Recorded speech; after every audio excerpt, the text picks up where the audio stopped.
su-aasha aanu weydiisayna waxaan rajaynaynaa ilaahay nagu beego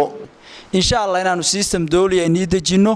wixii horumar ah dadkana indhahooda inta badan lagu soo jeediyo dawladda hoose dadku inta badan dawladda hoose ma eegaane dawladda dhexe iyo meel ay indhahooda u jeedaan waxa ku leeyahay dawladdu waxba nooma qaban wasiir hebel wax ma qaban xildhibaan hebel wax ma qaban war waxaas oo dhan waxa base u ah in dawlad heeso oo functional oo shaqeynaysa oo wixii dhiman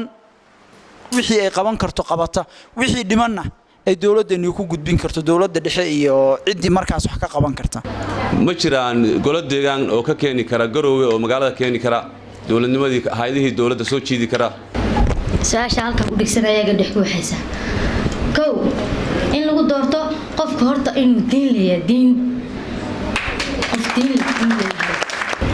su'aashan wada waxa weeye sidee loogu qancin karaa bulshada inay bixiyaan cashuurta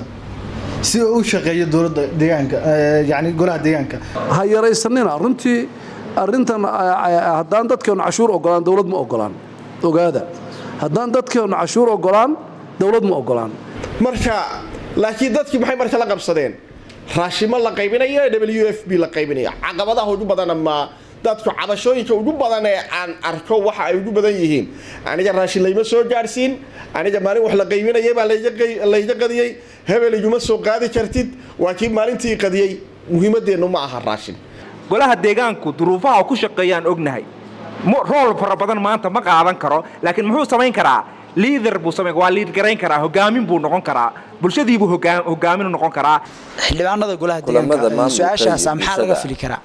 xildhibaanada anaga kala duwan ku qabtay waxaan leenahay bulshada halkan isku timi iyo bulshada daawan doonto insha Allah khayr naga fish kalaamaha iyo xarumaha dawladda loona helo isla xisaabtan iyo maamul wanaag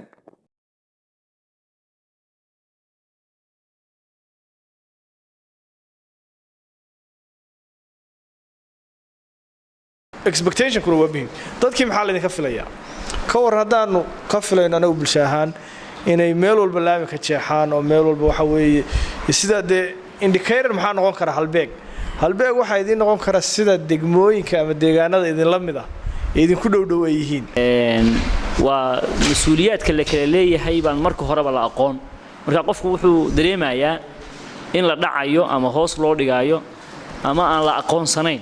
marka aqoonsigu wuxuu ka yimaadaa qofku marka shaqadiisa loo daayo taageer barnaamijyada iyo waxqabadyada xarunta hadaf kalena xiriir lambarada hoos ku qoran